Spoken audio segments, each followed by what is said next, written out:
안녕하세요. 소리의 가치입니다. 구독과 좋아요, 알림 설정 부탁드려요. 오늘의 사연 시작할게요. 이혼 상담 날짜 잡았습니다. 그런데 예쁜 두 딸을 보니 아빠 없이 클 애들 미래가 걱정돼 망설여져서 여러분들 조언을 듣고 선택하려고 합니다. 힘드시겠지만 끝까지 읽어주시고 조언 주시면 진심으로 감사하겠습니다. 저는 6, 7살 두 딸을 둔 1년차 넘은 직장맘입니다. 남편은 40대 후반, 저는 8살 연하입니다. 남편은 결혼해서 3년 동안은 하청업체 소장으로 일했어요. 결혼 전부터 사업한다고 월 1,000만 원 번다고 했어요. 딱 한 번 남편 통장을 본 적이 있는데 1,000만 원 조금 들어왔더라고요. 남편은 지금까지 재산 단 한 번도 공개한 적이 없고 빚도 없다고 했어요. 지금은 해외 나가서 일한 지 4년 정도 됐고 월 700만 원 벌어요. 제가 남편의 수입을 자세하게 공개한 이유는 남편이 짠돌이 근성이 있는지 아니면 다른 무슨 심리가 있는지 여러분의 조언을 듣고 싶어서 그럽니다. 제 남편은 제가 임신해서부터 지금까지 돈에 대한 욕심과 집착이 심했으며 그로 인해 저는 지금껏 남편 눈치를 보고 살았고 정신적 스트레스 또한 많이 받았어요. 저는 반대로 돈이나 무력에 대한 욕심이 전혀 없고요. 돈은 그냥 평범하게 주말에 놀러 갈 정도로 있으면 된다는 마인드였어요. 돈에 대한 탐욕도 없고 정만 많았던 저의 착한 심성을 알아보고 자기 마음대로 다룰 수 있는 여자라 생각하고 저와 살았는지도 모르겠네요. 제가 첫 애를 임신해서 편의점 알바를 다닌 적이 있었어요. 일하다가 달달한 게 땡겨서 초콜릿바 하나랑 과자를 사 먹어서 2번 카드를 긁었어요. 4,000원 정도 나왔죠. 좀 있다 남편이 갑자기 화난 얼굴로 나타나더니 무슨 카드를 계속 긁냐면서 들어오는 거예요. 그때 그 기억, 그 서러움이 아직도 너무 생생하고 아직도 서러움이 북받쳐 오릅니다. 그때 그 인간의 짠돌이 근성을 알고 한바탕 싸우고 이혼하려 했지만 애를 지을 수가 없어서 지금까지 이러고 살았고 제가 그 인간한테 더 잘하면 나아지지 않을까 기대하였건만 결국 인내심의 한계가 온 것 같습니다. 남편은 극도로 이기적이고 가부장적이라서 살림 한 번, 애 한 번 봐준 적이 없어요. 그때는 제가 집에서 살림만 했기에 남편한테 불평 안 부리고 제가 다 했어요. 그런데 문제는 남편이 카드 하나만 딸랑 주고 용돈을 한 번도 안 줬어요. 카드라도 조금 여유 있게 쓰게 했으면 불만이 없었겠죠. 저는 결혼하면서 남편이 아파트 대출금이 있다고 해서 제 전 재산 다 줬어요. 남편이 저에게 카드를 주면서부터 잔소리가 시작됐어요. 돈을 무조건 아껴 쓰랍니다. 월 30만 원 썼는데도 아껴 쓰랍니다. 애들이 좀 크고 나서 주말에 바람 쐬러 가자고 하면 돈이 얼마나 많이 깨지는데 놀러 가자고 하냐고 그럽니다. 그래서 저는 애들이 3살, 4살 돼서부터 알바를 했어요. 식당 알바도 하고 핸들 꿰매는 알바도 하고 제약회사 알바, 제 시간에 맞는 알바를 찾아다니면서 월 30에서 50만 원씩 벌었어요. 제가 조금씩 돈을 벌기 시작하니 이 인간이 제 돈을 탐내기 시작했어요. 주말에 놀러 가자고 하면 제가 돈 내면 놀러 간다고 합니다. 지 돈 쓸 때는 그렇게 잔소리하며 화내던 사람이 제가 알바를 몇 개월 다니니 10돈짜리 목걸이를 사달라고 떼쓰더군요. 그래서 제가 결혼할 때 돈 준 걸로 사지 왜 이제 와서 그러냐 했더니 제가 지금 알바를 해서 돈을 버니 그 돈으로 사달랍니다. 저는 자기한테 하나도 해준 게 없으니 지금 해달랍니다. 제가 대출금 갚으라고 준 돈은 해준 게 아니랍니다.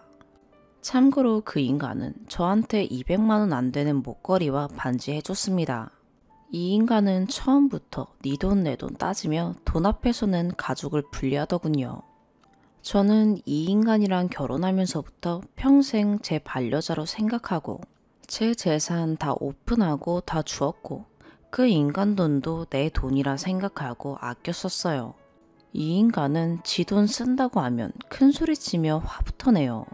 제가 둘째 임신했을 때 3만원어치 밥 사주고는 많이 나왔다고 투덜대더군요. 지가 처먹은 건 생각도 안 하고 오로지 지 돈 썼다는 거에 중점을 둡니다. 집에서 살림만 할 때는 옷 한 번 못 사입고 친구들이랑 밥 한 번 먹는 것도 눈치 보였어요. 카드 쓸 때마다 그 인간한테 감시당하는 것 같아 가슴이 두근거리더군요. 생필품이랑 필요한 거 사다 80만원 넘게 나오는 달이면 어김없이 잔소리를 합니다. 해외 출장 나가서까지 끊임없이 돈 많이 쓴다고 저를 괴롭혔어요. 제가 재작년에 7개월 계약직 직장을 다닐 때였어요. 월 150만원 정도 벌었죠. 저는 제 차를 사려고 어떻게 해서든 모아야 했어요. 제 차를 사서 계약 기간이 끝나면 어떻게든 다시 취직하고 싶었어요. 그래야 돈을 쓸 때 마음의 여유가 생길 것 같아서요. 한 번은 청소기가 고장나서 사야 했어요.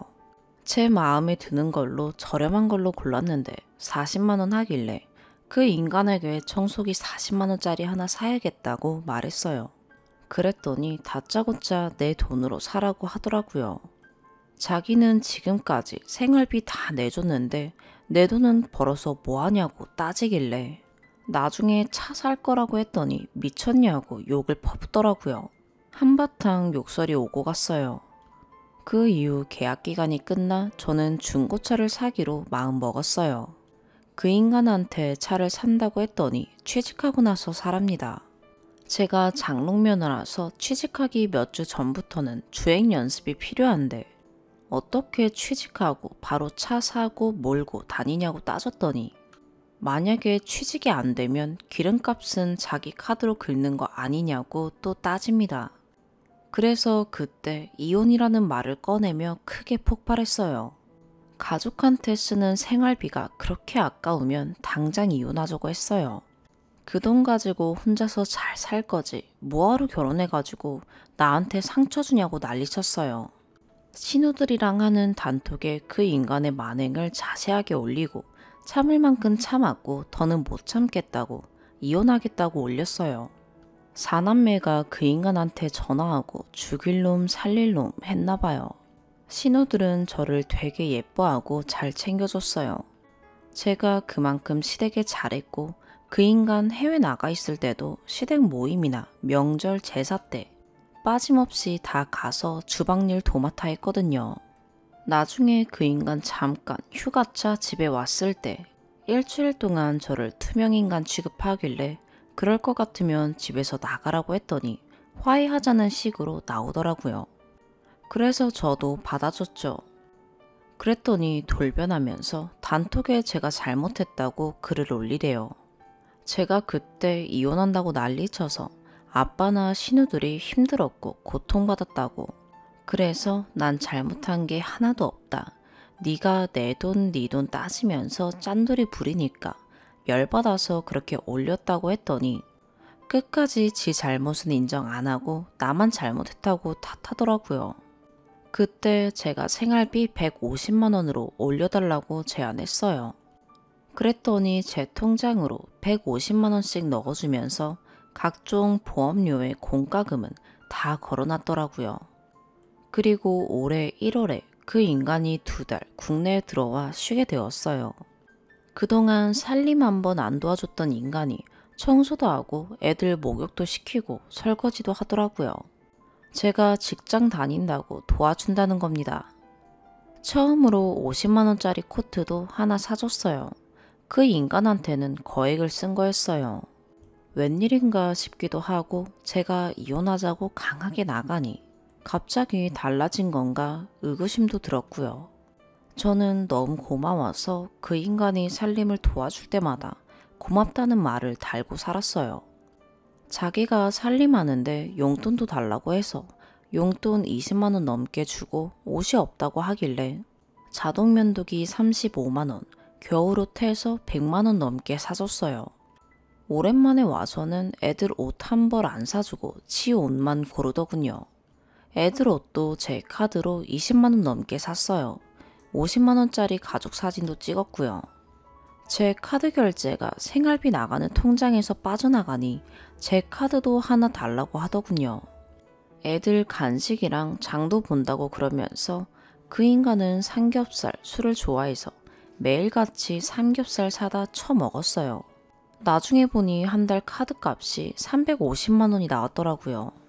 제가 호의를 베풀자 제 약점을 이용해 잔머리를 굴리며 하는 말이 자기는 2달 동안 쉬어서 돈 못 받으니 생활비 100만 원만 준다고 하더라고요.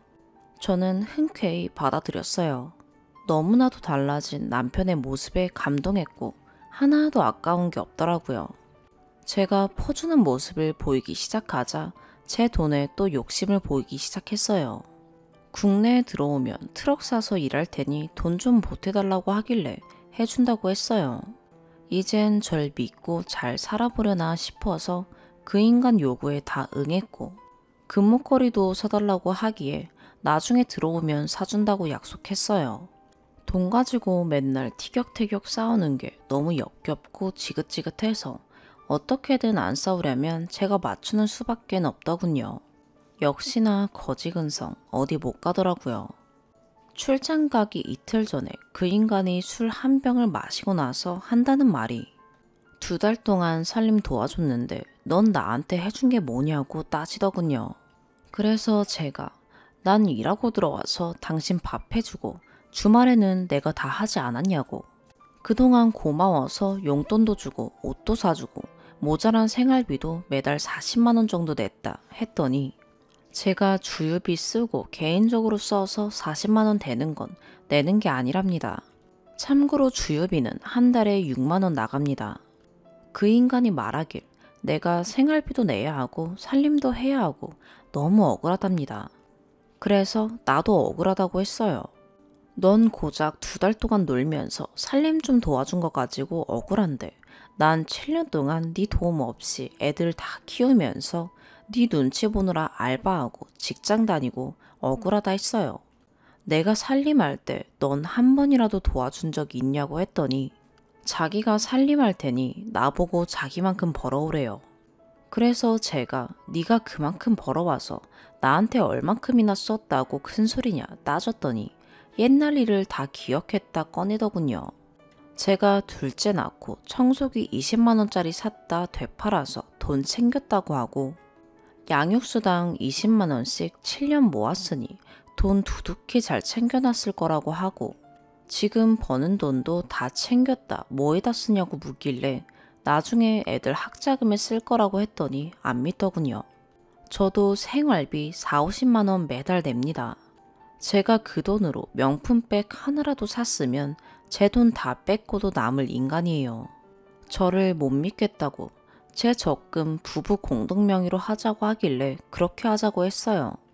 그 대신 그 인간 아파트 공동명의로 하자 했더니 200만 원 수수료 드니 수수료를 제가 부담하라고 하길래 나중에 한다고 했어요. 그 일 이후로 더욱 깊어진 배신감은 저로 하여금 그 인간에 대한 증오와 분노로 가득 차게 만들었어요. 그 일 이후로 이혼을 결심하게 된 것 같아요. 한 번은 애들이 놀다 침대방 유리창을 깼는데 리모델링도 할 겸 해서 견적을 받았더니 1,000만 원이 넘게 나왔어요. 그 인간은 다짜고짜 저보고 다 내라고 하더군요. 제가 왜 다 내야 하는지 이유를 대보라고 했더니 그동안 받은 양육수당에 제가 요즘 돈을 버니 저보고 다 내라 하더군요. 자기는 생활비 대주는 것만으로 낼 이유가 없대요. 어떻게 해서든 제 돈 다 뺏으려는 속셈이 보이더군요. 그래서 저도 조목조목 따졌어요. 양육수당은 네가 나한테 한 번도 용돈 안 줬으니 그걸로 현금 필요할 땐 쓰고 그래서 없다. 넌 나보다 3배 넘게 버는데 왜 나만 내야 하냐고 했더니 그 인간 또 소리를 고래고래 질러대서 애들도 놀라 울길래 반반하자고 하니 그때서야 목소리를 낮추더군요. 돈 얘기 가지고 싸울 땐 애들이 울던지 말던지 신경 안 쓰고 눈에 살개를 띠며 온 동네가 떠나가게 소리 지르고 끝까지 자기 요구에 수긍할 때까지 물고 늘어집니다. 저는 애들 앞에서 자꾸 싸우는 모습을 보여주는 게 애들 정서에 불안할 것 같아 그 인간 목소리가 커지면 바로 응할 수밖에 없었어요. 한 번은 제가 명절날 시댁에 드릴 돈 30만 원을 찾아 봉투에 넣었었어요. 그 인간이 제 수납장에서 운전면허증을 찾는다고 뒤진 이유로 없어진 거예요. 못 봤냐고 물었더니 지갑에서 10만 원 가져간 건 인정하면서 30만 원은 못 봤다고 또 언성을 높이길래 그만하자고 하고 제 서랍을 다 뒤져서 몇 번을 찾아봤으나 끝내 못 찾았어요. 2달 동안 쉬면서 저한테서 용돈 20만 원 넘게 다 쓰고 카드 팍팍 긁고 그것도 모자라 지갑에 있는 돈 10만 원, 지 부모 드릴 돈 30만 원 훔친 놈이에요. 하는 수 없이 저는 돈을 또 찾아서 시엄마한테 드려야 했어요. 이번 한 번뿐이 아니고 예전에 휴가 올 때마다 제 지갑에 돈만 있으면 가져갔어요. 돈 앞에선 거짓된 변명과 괴물로 변하는 이 인간. 이렇게까지 저를 못 믿고 지 돈주머니 채울 생각만 하는 이 인간을 제가 어디까지 믿고 살아야 할까요? 이 인간에게 제가 모은 돈 보여줄 테니 전 재산 오픈하라고 했더니 4천만 원 들어있는 통장 하나 보여주더군요. 자주 쓰던 하나 통장 보여달랬더니 안 쓴다고 끝내 안 보여주더군요. 제가 7년 동안 나랑 살면서 생활비 많아서 200만 원 들어가고 나머지 적금했으면 얼추 4억은 있어야 되지 않냐고 했더니 그동안 생활비 쓴 거에 휴가 때마다 쉬느라 까먹고 매달 85만 원씩 김씨라는 여자한테 10년 전에 2억 빌렸던 게 있어서 갚느라 4천만 원밖에 남진 않았대요. 그것도 3개월 거래 내역이 있는 통장만 보여줘서 구체적인 건 알 수가 없었어요. 차용증이라도 보자고 했더니 증거가 없대요. 처음엔 결혼 전에 진 빚은 하나도 없다고 했는데 이제 와서 2억을 빚졌다고 하니 도대체 이 인간 말은 어디서부터가 진실이고 어디까지가 진실인지 하나도 믿을 수가 없더군요. 그래서 저도 이 인간이 저에게 하는 대로 똑같이 할 생각이었어요. 그러다 일이 결국 터졌네요. 이 인간 생일날 톡이 왔더군요. 10돈짜리 금목걸이 사달라고 하길래 대꾸도 안 하고 문자만 씹다가 종합소득세 신고하고 환급금이 110만 원이 나왔다길래 애 둘 당신 앞으로 올려서 환급 받았으니 절반은 달라고 했더니 그걸로 리모델링에 쓸 거였다고 잔대가리 굴리길래 저도 열받아서 리모델링비 절반 못 대준다고 했어요. 그랬더니 악에 받쳐서 장문의 톡을 보냈더라고요. 넌 통장 오픈하라고 할 때 안 한 게 너잖아. 그리고 넌 애들 영유아비 다 네가 챙겼잖아. 말은 똑바로 해야지. 자기는 뭐 깨끗한 줄 아네. 들어가서 똑같이 오픈해.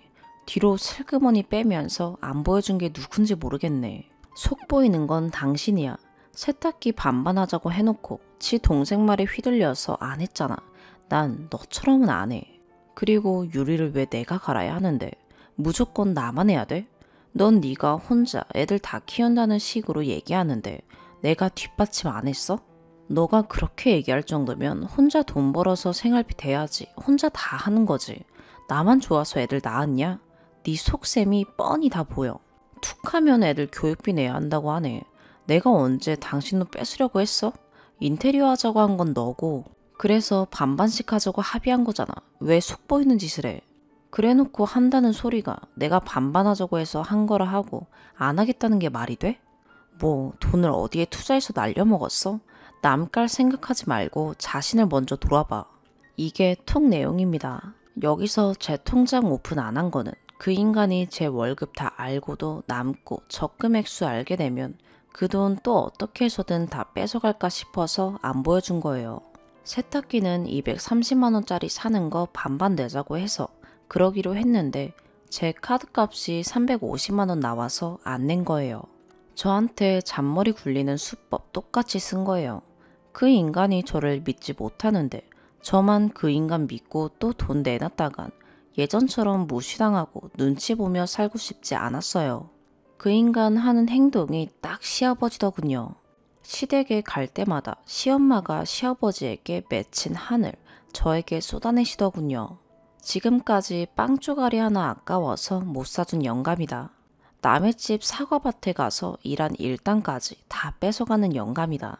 새벽부터 발로 걷어차며 논밭일 하라고 깨우고 일당 벌러 가라고 했다더군요. 시아버지도 돈에 대한 욕심과 집착을 돌아가시고야 내려놨죠. 시아버지가 남긴 돈으로 어머님은 생활하고 계시지만 저는 시엄마처럼 살고 싶지 않아요. 만약에 시엄마가 먼저 돌아가셨다면 얼마나 억울하셨을까요? 이 인간 노후에 쓴다는 것도 거짓말입니다. 돈에 대한 집착이 갈수록 심해지고 지아빠처럼 돈만 꿍지고 안 쓸 게 뻔히 보입니다. 설사 노후에 쓴다고 해도 제가 반대입니다. 젊어서는 여행 한번 못 가고 즐기지도 못하다가 늙으면 아프고 힘들고 제대로 된 여행 한번 갈 수나 있겠나요? 그 인간 지 말로는 나중에 노후를 위해서 아낀다고 하면서 내 돈은 흥청망청 쓰려는 그 심리는 뭘까요? 한마디로 지 주머니에서 나가는 돈은 아깝고 내 돈은 남의 돈처럼 써도 안 아깝다는 말 아니겠나요? 사람 고쳐서 쓰는 게 아닌 것 같더군요. 아무리 제가 노력하고 잘하려고 해도 딴 주머니 차는 놈한테 못 이기겠더라고요. 이혼하자고 했더니 조용히 몸만 나가라네요. 재산 한 푼도 못 주고 양육비 받을 생각 꿈도 꾸지 말래요. 돈 앞에선 지 새끼, 지 마누라도 안 보이는 짐승보다 못한 놈 어떻게 해야 속이 후련할까요? 많은 조언 부탁드려요. 딸들이 애교가 많아서 아빠를 오랜만에 만나도 잘 따르고 좋아라 하고 아빠랑 헤어지면 눈물 흘리고 아빠 오기만을 기다리는데 이혼 결심했다가도 애들한테 못할 짓을 하는 게 아닌가 싶기도 하고 망설여집니다. 참고로 아빠가 잘해줘서 애들이 아빠를 잘 따른 게 아니고요. 큰애가 정도 많고 아빠와 오래 떨어져 있다 보니 아빠의 빈자리가 크게 느껴져서 더 애착을 느낄 수도 있어요. 참고로 그 인간은 4년 동안 나가 있으면서 딱 한 번 애들 옷, 장난감 사줬어요. 그것도 제가 사오라고 해서야 사왔고요. 그때도 어김없이 하는 말이 이거 사느라 돈 많이 썼다고 돈 쓸 생각하지 말라고 저한테 목 박듯이 말했어요. 애들이랑 놀아주는 건 휴가 와서 딱 첫날만 10분 놀아주는 게 다입니다. 애들이 아빠와의 추억이 별로 없어서 제가 그 인간 2달 동안 쉴 때 주말마다 끌고 다니며 아빠랑 많이 놀게 해줬어요. 올해 1월에 들어와 2달 동안 있었던 건 혈압이 130으로 올랐는데 현장에서 2번을 실신했다네요. 쇼했는지도 모릅니다. 집에 왔는데 아픈 사람 같지 않게 멀쩡하더군요. 회사에선 큰 지병이 있나 싶어 들여보내 건강검진 받게 했는데 다 전상으로 나와 빨리 복귀하라 했으나 이 인간이 휴가 때 깎인 급여를 받으려고 안 나가고 버티면서 상무랑 딜을 했더군요. 휴가 때 깎은 급여 안 올려주면 안 가겠다고 하자 회사에선 현장 경험이 있는 이 인간이 필요했기에 울며 겨자 먹기로 그 인간 조건에 수긍했고 2달 동안 쉬면서 휴가비에 예전에 깎았던 휴가비까지 다 챙기고 저한테서 챙기고 결국은 이 인간 손해본 게 하나도 없어요. 이쯤 되면 이에 타산 때리며 여기저기서 돈 챙기는데 끝판왕이지 않나요? 이거 다 뽑아들고 이번 주에 이혼 상담하러 갑니다. 2번째 사연입니다. 어제 남자친구에게 섭섭한 일이 생겼는데 그것 때문에 너무 우울하네요. 평소에도 가끔 절 걱정을 안 해준다는 생각을 했었는데 이번은 그냥 넘어가야 하는지 짚고 넘어가야 하는지 혼란스럽네요. 참고로 저희 커플은 20대 후반 동갑이고 사귄 지는 1년 반이 조금 넘었습니다. 어제 일요일이라 제가 오랜만에 여자인 친구와 부산으로 기차 타고 당일치기 여행을 갔었어요. 놀고 집으로 돌아오는 길에 기차가 갑자기 서더니 방송으로 승객들 보고 기차 밖으로 나가라고 하더군요. 그래서 나가 있었는데 3호차쯤에서 연기가 펄펄 나더라고요. 한 15분쯤 뒤에 연기가 없어지더니 타라고 해서 다시 기차를 탔는데 바로 출발 안 하고 있는 상태에서 살짝 무서웠어요. 그래서 일이 많아서 일요일인데도 사무실에 간 남자친구한테 카톡을 했어요. 평소 같음 전화했겠지만 이틀 전에 살짝 싸운 뒤론 서로 조금 무뚝뚝한 상태였기 때문에 그냥 카톡을 했어요. 지금 기차에 연기 나서 정차됐어요. 무서워. 라고요. 근데 바로 직후에 배터리가 나가서 폰이 꺼졌고 전 남자친구가 걱정돼서 전화나 카톡 했을 것 같긴 한데 요즘 사이가 별로라 안 했을 수도 있고 남친이 원래 일할 땐 한두 시간 후에나 폰 확인할 때도 있어서 저도 친구 폰으로 따로 배터리 나갔다는 등의 문자를 보낼 수도 있었지만 그러지 않았죠. 친구도 배터리가 3%라 일부러 꺼놓고 있어서 전화 부탁하긴 그랬고요. 그러곤 거의 밤 12시가 다 되어서 집에 왔고 그때서야 폰을 켰는데 제가 저녁 8시 48분에 저 위에 카톡을 보냈는데 1시간 간격으로 전화가 3통 와 있고 카톡은 11시 58분에 집에 왔어요. 계속 폰 꺼져 있네요. 라는 거 한 통 와 있네요. 이거 보고 무슨 생각하실 것 같나요? 처음에 전화해서 꺼져 있으면 걱정돼서 카톡으로 무슨 일이야 라고 보내지 않나요?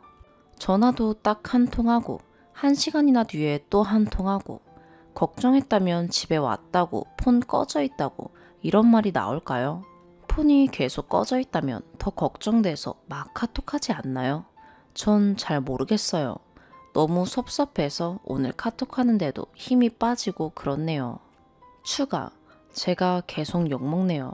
사실 조금 상처받아서 글 지우고 싶은데 나중에 또 별것도 아닌 걸로 섭해질 때 생각나면 댓글들 보려고 안 지우려고요.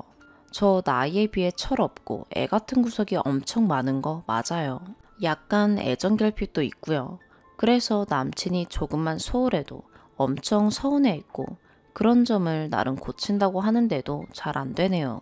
그리고 남친이랑 저랑 성격이 너무 달라서 저 같은 경우는 톡하고 걱정하고 난리 났거든요. 근데 남친은 워낙 호들갑 떨고 걱정하는 그런 성격이 아니어서 제가 종종 오해하고는 해요. 저랑 자꾸 비교하니 서운해지는 것 같아요. 더군다나 요즘 장거리 연애가 되고 잘 못 만나니까 소홀해진 것 같고 사이도 예전 같지 않은 것 같아서 별것도 아닌 거에 크게 느껴지네요. 지금 보니 제 3자 입장에서 봤을 때 제 고민은 정말 뭐지? 싶을 것 같아요. 3번 했는데 뭐가 문제지 싶네요. 너무 와닿는 댓글이 몇 개 있었고 진심으로 반성해요. 전 제가 걱정받고 관심받고 싶은 마음뿐이었지 폰이 꺼져 있어도 2번이나 더 전화한 그리고 그날 밤에 집에 와서 폰 켜보고 섭섭한 마음에 정말 무뚝뚝하게 카톡 보냈는데도 그 다음날 여기에 대해 어떤 말도 하지 않고 평소처럼 톡이랑 전화해준 남친의 심정은 정말 눈꽃만큼도 생각하지 않았네요. 시간 내주셔서 쓴소리 해주신 분들 감사합니다. 2번째 추가. 욕 그만 먹고 싶어서 추각을 올렸더니 추각을 올린 직후에 욕을 더 많이 먹고 있네요. 부산 갔다 온 날 밤에 폰 켜자마자 전화했는데 타이밍이 안 맞아서 통화는 못했고 그 다음날까지도 제가 섭섭해서 별말 안 하고 남친도 그냥 재밌게 놀았냐고만 묻곤 사고에 대해선 서로 아무 말도 안 했어요. 이틀째 되던 날, 그니까 댓글로 욕 좀 먹은 날 남친한테 이 얘기를 꺼냈어요. 배터리 없었다는 말도 제대로 안 했었고 사고에 대한 거 부산 가서 논 얘기 등등 안 해서요. 걱정 안 되더냐고 물었어요. 내가 전화를 몇 번 했어? 라고 되묻더군요. 처음 전화했을 때 꺼져 있길래 배터리 없을 거라고 생각했다네요. 그리고 인터넷 보니 안 나오길래 사고는 아닐 거라 생각했대요. 조금 걱정되고 계속 통화가 안 되니 조금 짜증난 정도였다네요. 그리고 집에 잘 도착했나 싶어서 제 폰이 켜져 있을 때 다시 전화했고요. 제가 못 받았지만요. 많은 분들이 남친 걱정하고 화가 나서 난리쳐야 속이 시원했겠냐고 하시는데 제 생각대로 제 남친은 그렇게 걱정하지 않았고요. 평소 그런 걸 잘 알기 때문에 제가 억지로 연락하진 않았던 거예요. 이 정도로 발 동동 구르고 전화 수십 통하는 성격이었다면 친구한테 욕먹으면서까지 연락하려고 했을 거예요. 제 남친은 그렇게 전화 수십 통하고 그런 성격이 아니고요. 최악의 상황을 생각하기보단 긍정적으로 생각하는 편이에요. 그게 전 저를 덜 사랑해서라고 생각하고 평소 섭섭한 일이 많았고요. 알기 때문에 뭐 큰 거 바란 게 아니라 전 그냥 걱정된다 무슨 일이냐 정도의 카톡을 바랬던 거예요. 또 많은 분들이 사람 시험하지 말라고 하셨는데 전 시험한 적 없습니다. 시험하려고 안 했더라도 결과적으로 그렇게 한 게 되었다고 생각하시는 분도 계신데 전 배터리 나간 상황에서 정말 연락하기 곤란했고 꺼져 있는 동안 남친한테서 연락이 많이 안 와 있으면 섭섭하겠다 생각하고 있었던 것 뿐이에요. 그리고 본문에도 적었듯이 친구 폰으로 하긴 곤란했어요.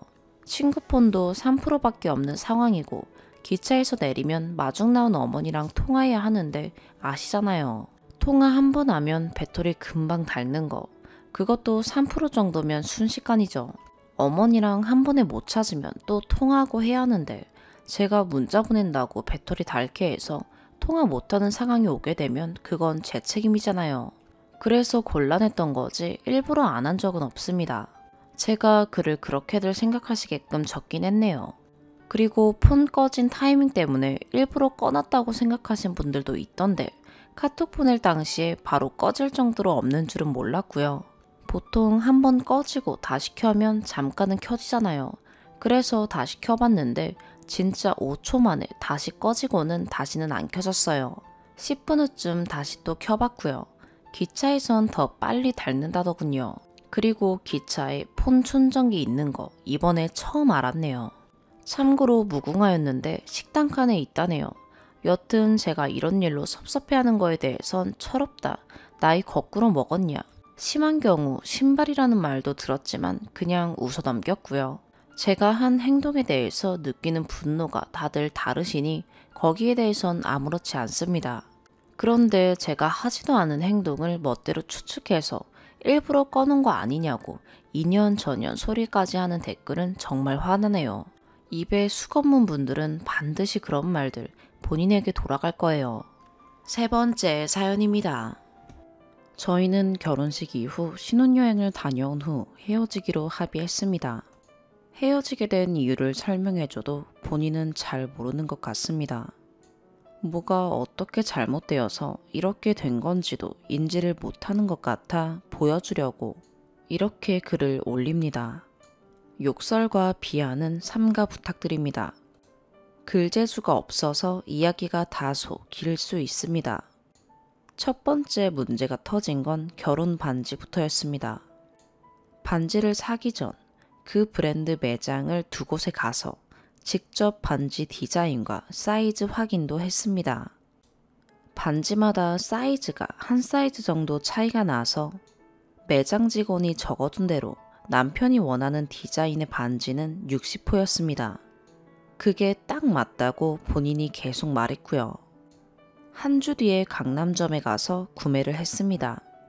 제가 친정집을 왔다 갔다 해서 버스를 타고 다녀왔습니다. 저희 집과는 3시간 반 정도 소요가 됩니다. 며칠 뒤 제주도 신혼집에 가서 반지를 꼈는데 끼고 보니 남편 반지가 너무 헐렁해서 그냥 쑥 빠져버리더라고요. 본인이 직접 끼워봤고 맞다고 확실하다고 매장을 두 곳이나 들려 확인했는데 막상 사온이 안 맞다는 게 말이 되나 싶더라고요. 그날은 너무 늦기도 했고 피곤해서 저도 더 말 안 하고 그냥 잤습니다. 더 말하면 싸울 것 같아서요. 그 다음 날인 토요일에 강남점에 전화했더니 주말이라 확인이 불가능하니 월요일에 본사와 통화해보고 교환 여부를 알려준다고 했습니다. 월요일에 교환이 된다는 전화를 받고 김포행 비행기표를 보니 모두 매진이더군요. 급히 제주공항에 갔더니 대기 마감이 모두 끝났다고 했습니다. 화요일 날 아침 9시 비행기로 제주에서 김포, 강남점까지 가는데 도착하니 11시 반 정도가 되었고 매장 매니저 말로는 반지가 강남 지점에는 없어서 다른 지점에서 가져오면 준비되는 시간은 오후 2시 정도가 될 거라고 하더군요. 매장에 도착했다고 하자 고생하셨습니다. 라는 한마디 카톡이 왔습니다. 오후 2시까지 기다렸다가 반지를 교환받고 근처에서 늦은 점심을 해결한 후 다시 지하철로 김포공항까지 이동을 했습니다. 김포공항에 도착해서 비행기 티켓을 교환하러 가는 길에 남편에게 전화가 왔습니다.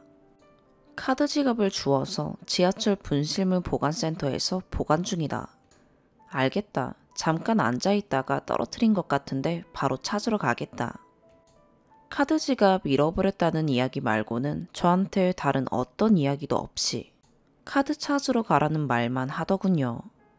제주도에 도착하자마자 시누이 집에 가져다 주러 갔습니다. 반지 교환하러 서울 간 김에 시누이 선물로 줄 가방, 애기들 먹을 빵을 샀어요.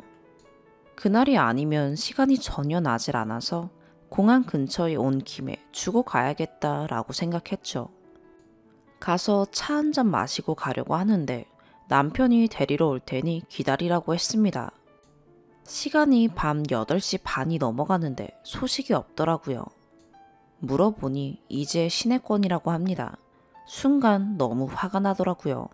밤에 잠도 잘 못 잤고 아침에 공항 가느라 빈속에 멀미하고 왕복 몇 시간을 고생했는데 괜찮냐, 밥 먹었냐 묻지도 않았습니다. 저한테는 결혼한 시누이 집이 편한 것도 아닌데 3시간 가까운 시간을 기다리게 하는 것도 이해가 가질 않았습니다. 기다리다가 지쳐서 집에 택시를 타고 왔습니다. 얼굴을 봤는데도 고생했다 말 한마디도 없었고요. 조용히 저녁을 먹었습니다.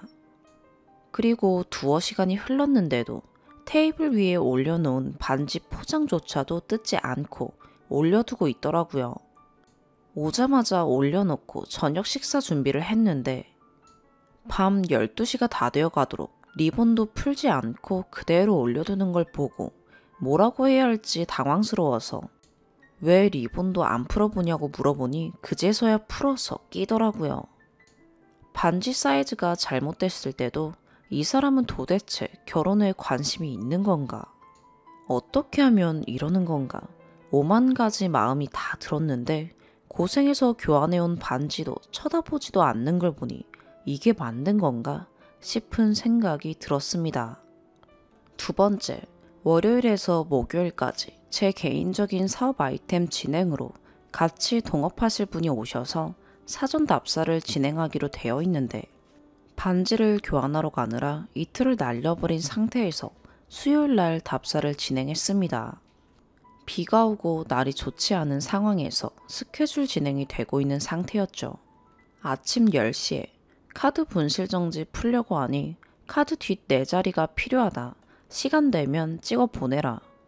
오후 3시에 부재중 전화 한 통이 와 있었고 카드 정지 풀었다고 말하려고 했답니다.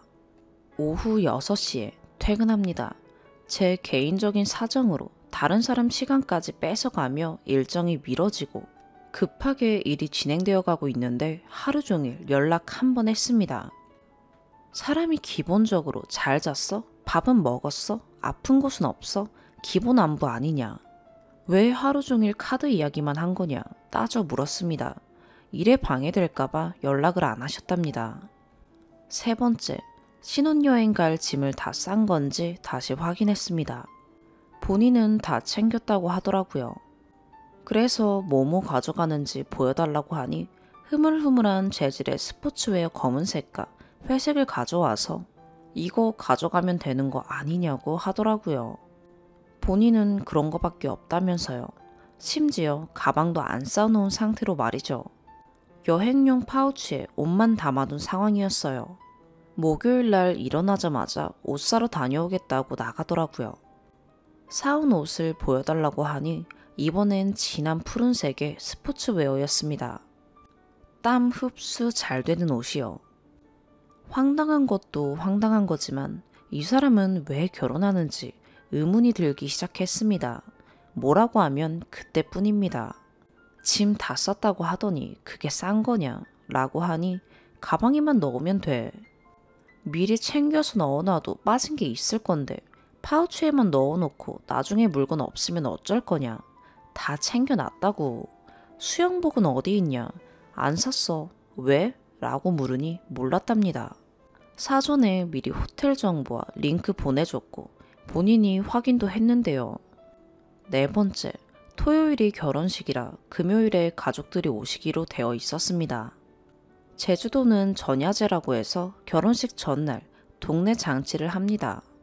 전 아침부터 머리도 하고 오전에 시댁 가서 손님들께 인사하고 저녁 때 공항에 가족들 마중을 나갔습니다. 저녁 9시쯤 도착하셔서 숙소까지 모셔다 드리고 식사 챙겨드렸습니다. 그리고 집에 오니 새벽 1시더라고요. 분명 가족들 도착하셨다고 이야기했는데 부모님, 친지분들한테 오시느라 고생하셨다거나 잘 도착하셨냐는 연락 한 줄이 없었습니다. 5번째, 전날 결혼식 전야제로 시골에서 잠을 잔 남편은 각자의 집에서 따로 움직이는 스케줄이었고 예식 시간은 11시였습니다. 저는 급하게 진행된 결혼식 준비로 거의 몇 주를 잠을 제대로 못 자고 움직여서인지 7시에 일어난 저는 놀라서 업체에 전화를 했습니다.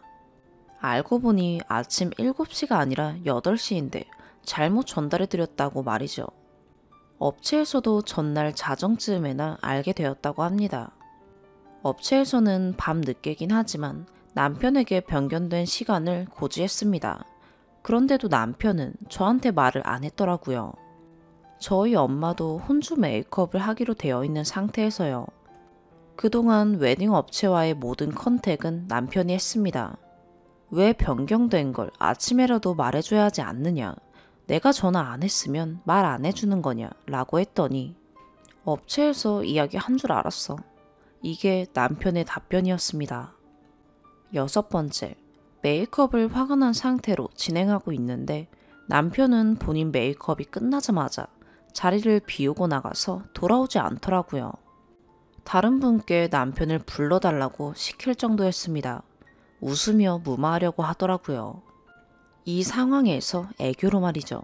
제가 이야기하기 전까지 사과 한마디 없다가 화를 내니 그제서야 미안하다고 한마디 건네고 결혼식 전까지 나타나지 않더라고요. 결혼식 입장 전에 처음 본 친척분들을 소개하니 아, 예, 안녕하세요. 고개 한번 끄덕이고 입장했습니다. 7번째, 결혼식 진행 후 식사는 시골에 내려가서 진행을 했습니다. 식당을 빌려 진행하는 형태로요. 손님도 많으셨고 정신이 없었습니다. 저희 가족들이 식사하는 테이블이 마련되어 있고 그 바로 옆에 저희가 식사하는 테이블이 있었습니다. 남편은 저희 친척, 부모님이 식사하실 동안 한 번도 저희 가족들이 식사하는 자리에 가지 않았습니다. 무슨 전화통화가 그리 많은지 전화를 끊임없이 받더라고요. 받지 말라고 해도 계속 받으면서요. 남편은 아예 신경도 쓰지 않으니 저희 가족들 식사하시는 테이블에 제가 가서 부족한 건 없으신지 음식은 입에 맞으신지 확인할 동안 한 번도 오지 않다가 저희 숙부님이 비행기 시간 때문에 먼저 가셔야 하는 상황이 되었습니다. 혹시라도 서운한 마음이 생기실까봐 가시기 전에 제가 동네 한 바퀴 5분 정도 걷자고 말씀을 드렸고 다녀오니 남편이 저를 찾았었답니다. 나중에 물어보니 자기 손님들한테 인사해야 하는데 안 보여서 찾았다고 합니다. 숙부님 가실 때 인사하라고 불렀습니다. 안녕히 가세요. 딱 이 한마디 했습니다. 이게 무슨 상황인가 싶더라고요. 숙부님 가실 때 친구가 모셔다 드리기로 했는데 친구한테도 말 한마디 없었고요. 8번째, 식이 끝나고 저희도 신혼여행 갈 준비를 해야 하니 제주시로 출발을 했습니다. 차에 타서 출발한 지 몇 분 되지 않아 누군가한테 전화를 하더군요. 땡땡이네 부주해야 하는데 너 참석하니? 저희 부모님 잘 가셨는지가 아니라 본인 친구네 경조사를 챙기는 걸 보고 기가 차더라고요. 9번째, 축의금을 넣은 종이 가방을 거실에 두는 게 마음이 걸려서 방으로 옮기려고 하니 저더러 한마디 하더라고요. 그거 빚 갚을 거니까 놔둬. 남편이 축의금 들어오면 제 차부터 바꾸라고 말했었습니다. 솔직히 차를 바꾸는 건 중요하지 않았습니다. 제 차 아직 멀쩡했고 오빠 차부터 위험하니까 바꾸라고요. 분명 한날 한시에 부부가 되었는데 이건 무슨 통보인 건지. 8시 조금 넘어서 너무 이 상황이 답답하고 힘들어서 밖에 나왔습니다. 동네 한 바퀴 돌다가 커피 한 잔 마시고 들어갔더니 TV 보고 있더라고요. 결혼식 당일날 신부가 안 보이는데도 찾지도 않고 편하게 소파에 기대서 TV를 보고 있다니. 왜 우리 부모님, 친지들한테 인사 안 하냐고 따졌더니 고개 푹 숙이고 죄송합니다. 그러고 끝났습니다. 저 1시간 동안 열변을 토할 동안 겨우 한마디 한 겁니다. 10번째, 신혼여행 가기 위해 아침 비행기를 타고 인천공항에 도착해서 짐 수속하고 몇 시간이 남아 있었습니다. 전날에 화가 많이 난 상황이라 신혼여행지 출발하기 4시간 전에 겨우 화를 풀었습니다. 물론 화를 풀어주거나 그런 상황은 전혀 없었습니다. 비행기 타고 얼마 되지 않아 머리가 너무 아프고 멀미가 심해서 진통제를 먹었습니다. 남편이 물을 들고 있어서 제가 약을 먹는 걸 봤어요. 5시간 동안 진통제를 2알이나 먹고 힘들어서 끙끙대는데도 괜찮냐 말 한마디 안 하고 신혼여행지에 도착했습니다. 도착하자마자 가이드를 만나 호텔까지 40분 정도 이동했고요. 가는 내내 차에서도 계속 울렁거렸습니다. 비행기에서도 괜찮냐는 말 한마디 안 하다가 가이드와 이동하려고 차에 타니 그제서야 등을 문지르더라고요. 문지르니 더 토할 것 같은 느낌이 강해지길래 하지 말라고 했습니다. 차에서 내리자마자 속이 너무 메스껍고 토할 것 같아 주저앉았습니다. 그때 남편이 그러더군요. 저기 가서 앉아. 정말 토할 것 같고 힘들어서 주저앉았는데. 남편은 로비 안에 있는 의자에 가서 앉으라고 하더라고요. 체크인하고 숙소 들어가자마자 욕실에서 토했습니다. 토하고 나니 기운이 완전 바닥이었습니다. 겨우 양치, 세수하고 나갔는데 여전히 말 한마디가 없더라고요. 이게 뭔가? 왜 사람이 아픈데 괜찮냐는 말 한마디를 안 하냐? 비행기에서 약 먹는 거 보고도 어디가 아프냐고 묻지도 않느냐? 라고 했더니 왜 이제 물어보냐고 할까봐 못 물어봤다고 하더라고요. 모르는 사람이 아파도 이렇게는 안 하겠다. 100번 양보해서 비행기에서는 못 봐서 그럴 수 있다 치자. 사람이 안에서 그렇게 토하고 나왔는데 괜찮냐고 안 묻냐? 라고 했더니 미안해. 모든 대화가 이런 식입니다. 나 오빠랑 같이 못 살겠다. 이건 아니다. 우리 가족도 무시하고 내가 그렇게 아픈데도 못 본 척하고 신혼여행 오는 길에 알아서 너무 다행이다. 그만하자. 그렇게 냉전 상태로 3일을 보냈습니다. 그 3일 내내 먼저 미안하다 사과한 적도 잘못했다 말한 적도 없었습니다. 미안한 기색 없이 TV 보고 있길래 화를 내니 그제서야 자기가 생각이 짧았다 한마디 했습니다. 5일 동안 한 이야기가 이게 전부예요. 미안하다, 잘못했다, 내가 생각이 짧았다. 모든 단어를 다 합쳐도 다 말하는데 1분도 안 걸릴 만큼의 사과였습니다. 11번째, 신혼여행에서 돌아와서 저희 집에 인사하러 갔습니다. 현관문 열고 들어오면서 인사하는데 부모님께 안녕하세요. 딱 이 말만 했습니다. 전 너무 황당했는데 본인은 뭐가 잘못됐는지 모르더라고요. 얼른 제 방으로 데리고 들어가 지금 안녕하세요라고 했냐고 하니 왜? 랍니다. 결혼식 당일부터 신혼여행 다녀올 때까지 본인이 잘못한 거 제대로 모릅니다. 이건 이래서 잘못됐고 이건 이렇지 않냐 고개 푹 숙이고 그냥 듣고만 있습니다. 그 다음날 저녁 친척집에 인사하러 갔습니다. 사위 왔다고 어른들께서 30년 넘은 인삼주를 준비해 주셨죠. 어른들과 함께하는 첫 술자리인데 술을 받아서 건배만 하더니 바로 상에 내려놓더라고요. 술을 못 먹는 것도 아닙니다. 친구나 지인하고 먹을 때는 술을 먹을 때까지 먹는 사람이에요. 어쩐 사람이 이럴까? 진짜 사람 고쳐 쓰는 거 아니구나. 이 사건 이후로 저는 마음이 더 확고해졌습니다. 시댁 인사까지만 드리고 정리하는 걸로 합의 받기에 시댁 인사 다녀왔고 정리해서 저는 저희 집으로 왔습니다. 그리고 오늘이 이틀째 되는 날이었습니다. 갑자기 생활비를 얼마 주면 되겠냐고 합니다. 100만 원이면 되겠어? 그거 보험료랑 공과금 내면 30만 원 남겠다. 그럼 120이면 돼? 근데 그걸 내가 왜 받아? 나 받을 이유 없어. 잘못했어. 미안해. 떠나고 나서 생각해보니 잘못했다? 버스 떠나고 나서. 다른 말도 없습니다. 그냥 미안하다. 저 말만 무한 반복입니다. 그동안 한 번도 뭐가 어떻게 됐고 내가 어떻게 해서 잘못했다, 미안하다 말한 적이 없습니다.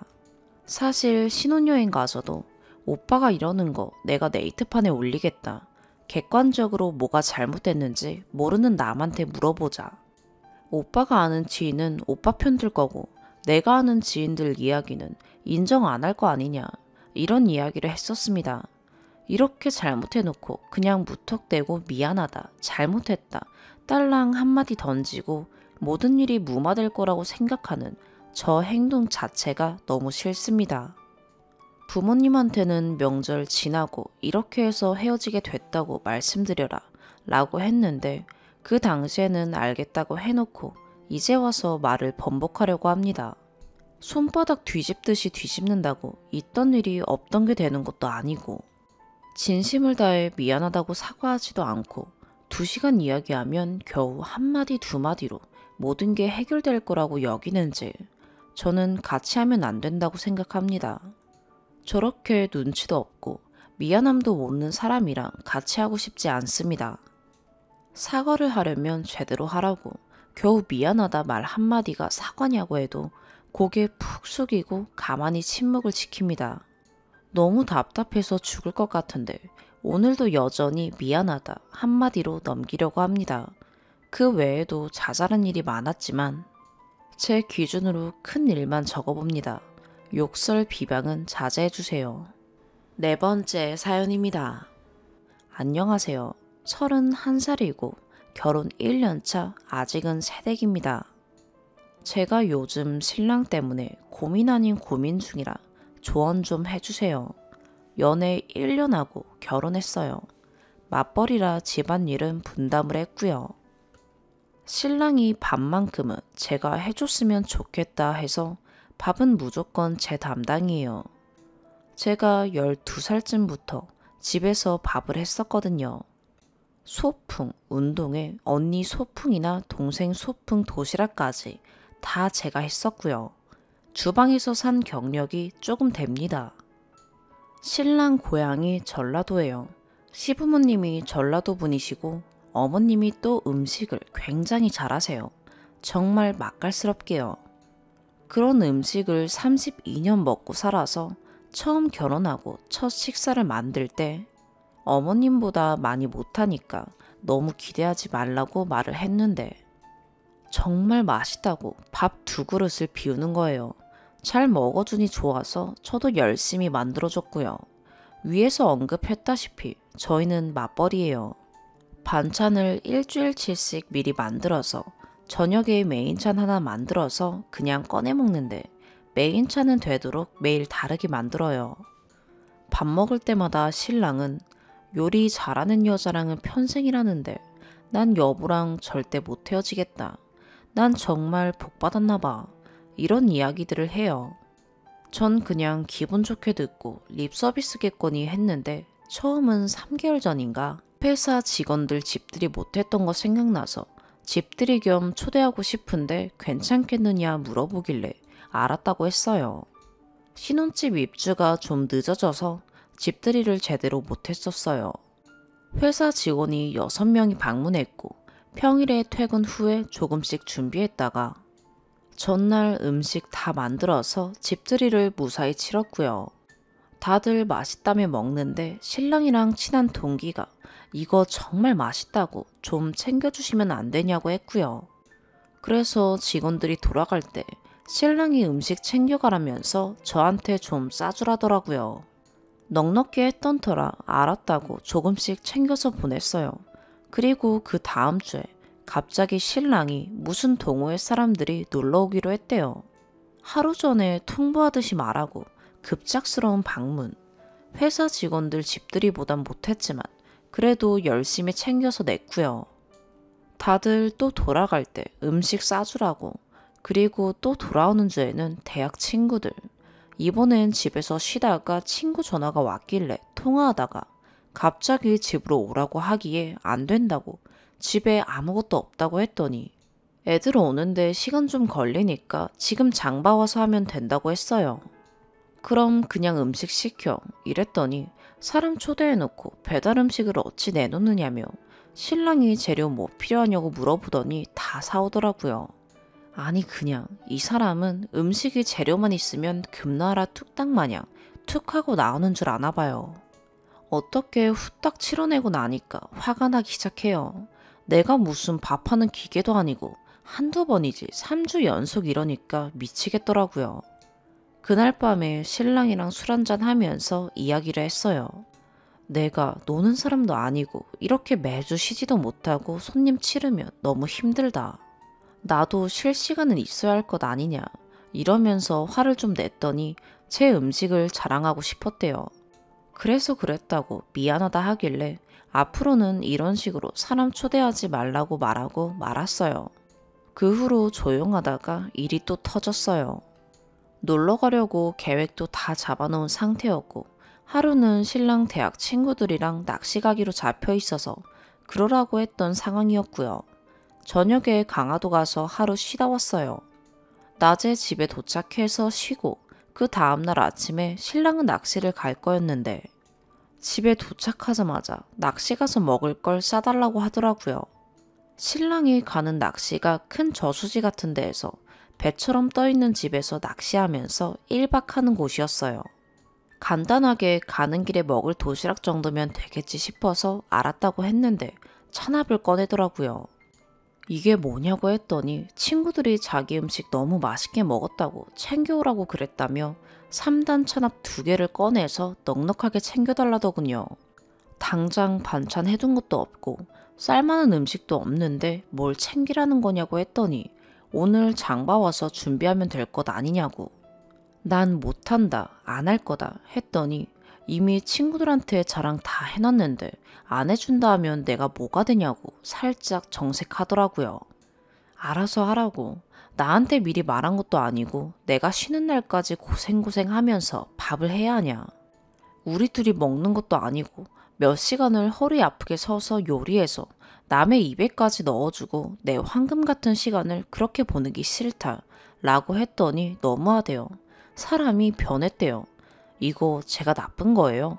결국 음식은 안 해줬고 가는 길에 샌드위치랑 몇 가지 사서 갔는지 어쩐지 도착했단 카톡 하나만 보내고 다음날 올 때까지 연락도 없었고요. 엄청 삐진 게 느껴졌어요.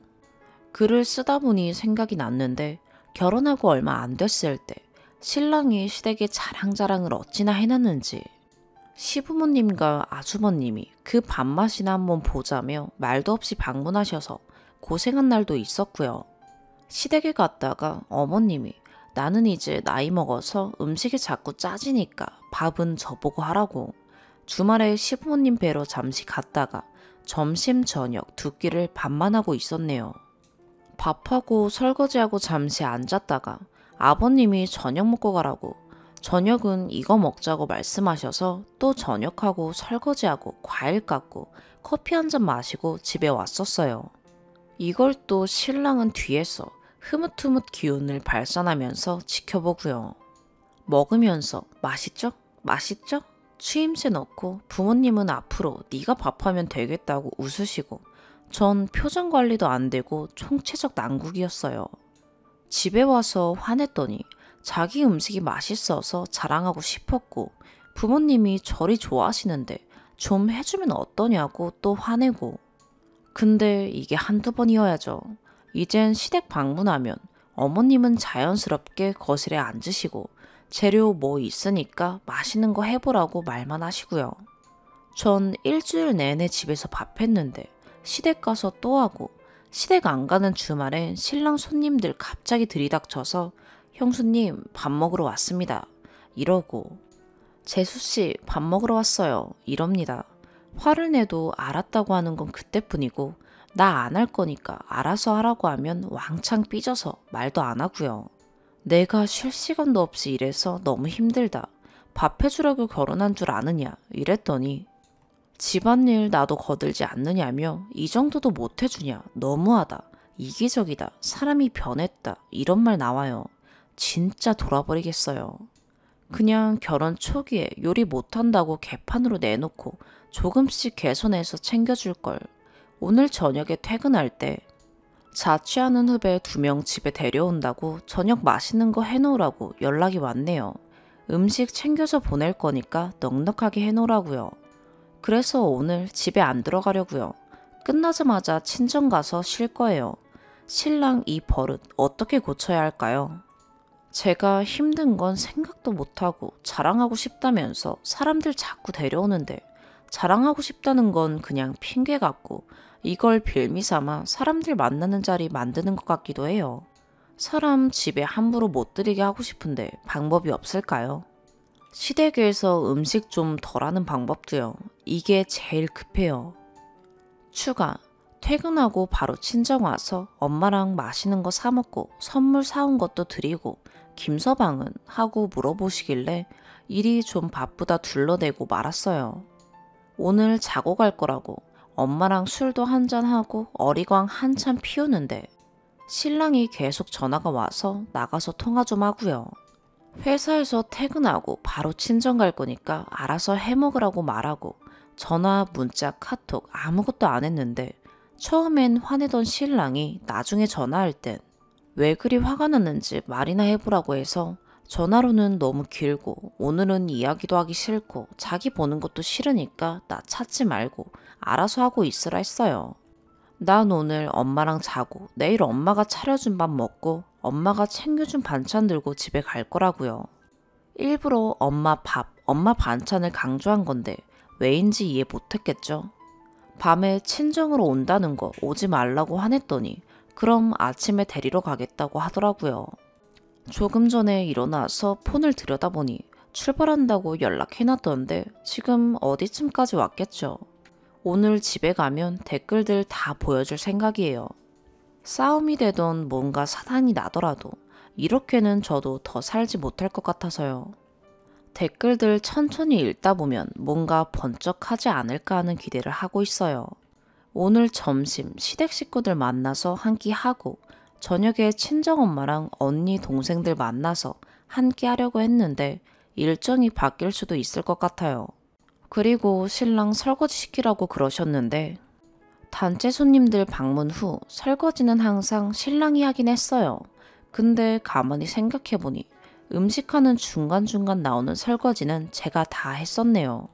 앞으로 또 그러면 그땐 중간 설거지도 다 쌓아놔야겠어요. 설거지산 앞에서 헛소리 한번 내보라고요. 엄마한텐 신랑이랑 좀 싸워서 집에 가서 풀고 저녁에 약속대로 맛있는 거 먹으러 가자고 이야기해둬서 조금 있다가 신랑 오면 집엔 못 들어오게 하고 일단 바로 집으로 가려고요. 죽이 되든 밥이 되든 할 말 다 하고 폭풍 잔소리, 바가지도 좀 긁어보려고요. 집에 가서 신랑이랑 진지하게 이야기한 후에 후기 올려볼게요. 오늘의 사연 여기까지입니다. 구독과 좋아요, 알림 설정 부탁드려요. 시청해주셔서 감사합니다.